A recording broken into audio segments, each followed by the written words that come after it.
درگزر کرنا بھی حضور کی سنت ہے۔ او میرے بھائی، جہاں تو کچھ سنتوں کو بیان کرتا ہے، ان کا ابلاغ کرتا ہے، تو اس حضور کی اس ادا پر بھی تو عمل کرنا کہ کس طرح نبی پاک علیہ الصلوۃ والسلام نے لوگوں کو معاف کیا، حتیٰ کہ اکرمہ بن ابی جہل،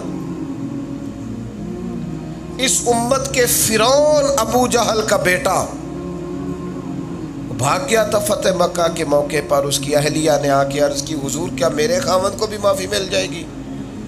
اور میرے بھائی میری بات پہ توجہ کریں، اللہ آپ کو مہنگے مہنگے موبائل دے، کدے کدے چھڑنے بھی چاہیے دینے، آپ تو اس میں گم تھوڑی ہو جانا ہے، ہم نے اور بھی غم ہے زمانے میں محبت کے سوا۔ اللہ آپ کو برکت عطا فرمائے، تھوڑی توجہ کریں میری بات پر، میں آپ سے کلام کر رہا ہوں۔ اور پھر جڑا بندہ موبائل چوک کے اونچا کرتا ہے، وہ کی خیال ہے دوجیاں کول کوئی نہیں؟ آپ جب اونچا کرتے ہیں دوسروں کو نظر نہیں آتا، تو میرے بھائی اگر اس نے بھی نکال لیا تو پھر تو ساری محفل میں موبائل ہی ہو جائیں گے۔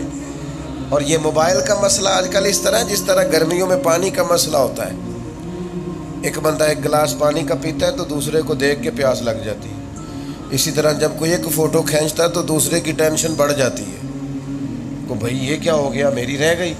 آپ توجہ کریں، چند ایک باتیں بڑی جلدی میں آپ سے عرض کرنی۔ درگزر کر دینا، معاف کر دینا۔ اکرمہ کی بیوی نے آ کے کہا، حضور میرے خاوند کو بھی معافی مل جائے گی؟ تو یہ رسول رحمت کا آستانہ ہے، ہم نہ معافی نہیں دیتے۔ ایک بات کر بیٹھی تھی بہو بیچاری، کبھی اس کو سالوں گزر گئے، اب چھوڑ دو اس بات کو، بھول جاؤ، اس نے معافی بھی مانگی تھی، کر دو معاف۔ ایک بات کسی مقام پہ ہو گئی تھی، کسی آدمی سے ہو گئی نا، بندہ تھا، نکل جاتی ہیں، اب کر دو درگزر، اسے کر دو معاف۔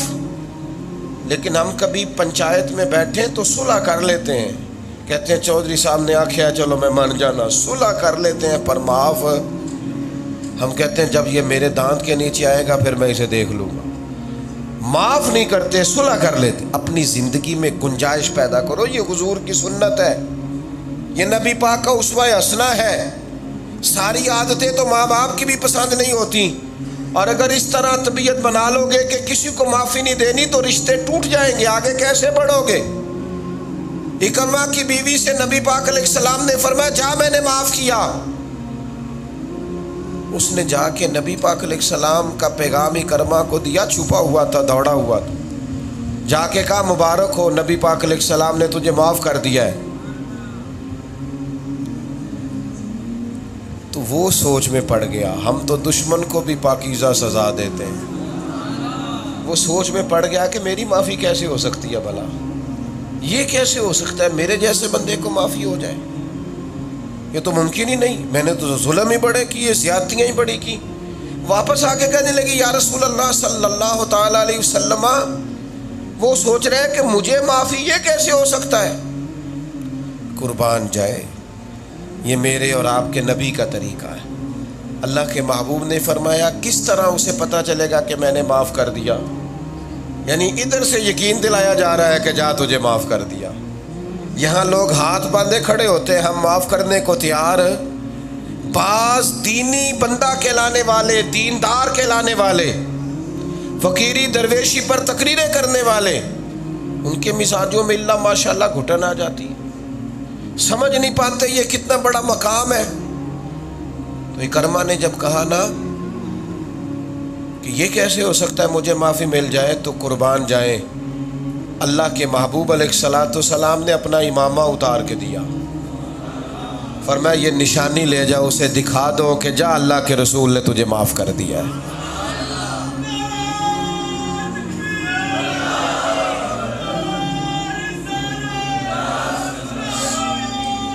تشریف رکھیں، جو عرض کرنا چاہتا ہوں اس پر آپ غور کریں، اسوہ حسنہ میں گنجائش، وسعت پیدا کریں۔ اچھا یہ آیہ مبارکہ جو ہے نا، لَقَدْ كَانَ لَكُمْ فِي رَسُولِ اللَّهِ أُسْوَةٌ حَسَنَةٌ، یہ آیت ویسے تو عموم پر ہے، لیکن یہ اس کا شان نزول مخصوص موقع پہ ہوا۔ یہ آیت خندق کے موقع پہ نازل ہوئی تھی، غزوہ خندق کے موقع پر۔ وہ موقع اس طرح کا تھا کہ سردی بڑی شدت کی تھی، قحط کا دور تھا، اور جتنے کفار تھے انہوں نے یک بارگی اکٹھے ہو کے مدینہ منورہ پہ حملہ کر دیا، سب نے۔ نبی پاک علیہ السلام نے صحابہ کو مشورہ کے لیے بلایا تو بہت سارے لوگوں نے مشورے دیے، باہر نکلتے ہیں، جہاد کرتے ہیں، لیکن آج جو مشورہ قبول کیا نبی پاک نے حضرت سلمان فارسی کا قبول کیا۔ حضرت سلمان فارسی رضی اللہ تعالیٰ عنہ نے رائے دی، عرض کی یا رسول اللہ صلی اللہ تعالیٰ علیہ وسلم، ہمارے علاقے میں نا خندق کھودی جاتی ہے ذرا چوڑی کر کے، گھوڑا دوڑ کے بھی آئے تو کراس نہ کر سکے۔ حضور خندق کھودتے ہیں، اس میں آگ جلاتے ہیں۔ آج جو بڑے بڑے اکابرین تھے ان کے مشورے حضور نے چھوڑ دیے، جناب سلمان فارسی کا مشورہ قبول کیا۔ مشورہ جو ہوتا ہے نا اسے مشورہ رکھنا چاہیے، کبھی بھی اسے حکم نہیں بنانا چاہیے۔ بعض لوگ کہتے ہیں جے تسا میری گل مننی نہیں سی تو پھر میں نے پوچھیا کیوں سی؟ او بھائی آپ سے مشورہ مانگا تھا، حکم نہیں مانگا تھا۔ مشورہ اس کو کہتے ہیں جسے رکھا بھی جا سکتا ہے اور چھوڑا بھی جا سکتا ہے۔ تو نبی پاک علیہ السلام نے حضرت سلمان فارسی کا مشورہ قبول کر لیا اور باقیوں کی بات کو چھوڑ دیا، خندق کھودنی شروع کر دی۔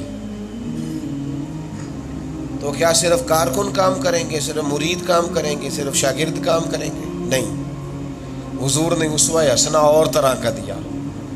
جب سب خندق کھود رہے تھے تو اللہ کے رسول بھی ان کے ساتھ مل کے کام کرا رہے تھے، بلکہ صحابہ فرماتے ایک چٹان ایسی آئی جو ہم سے نہیں ٹوٹتی تھی، ایک چٹان ایسی آئی جو توڑی نہیں جا رہی تھی، بڑی سخت تھی۔ ہم نے کہا حضور ٹوٹتی نہیں، تو فرمایا مجھے دو نا اوزار، میں تمہیں توڑ کے دیتا ہوں۔ اچھا ایک اور بات بھی آپ کو بخاری مسلم میں ملے گی بڑی انوکھی۔ مسلمان جنگ لڑ رہے ہیں، قحط پڑا ہوا ہے، سارے کافر اکٹھے ہو کے مقابلے میں آ گئے، سردی بڑی کڑاکے کی، حالات اور طرح کے ہیں، وقتی طور پر بڑے کٹھن مراحل ہیں۔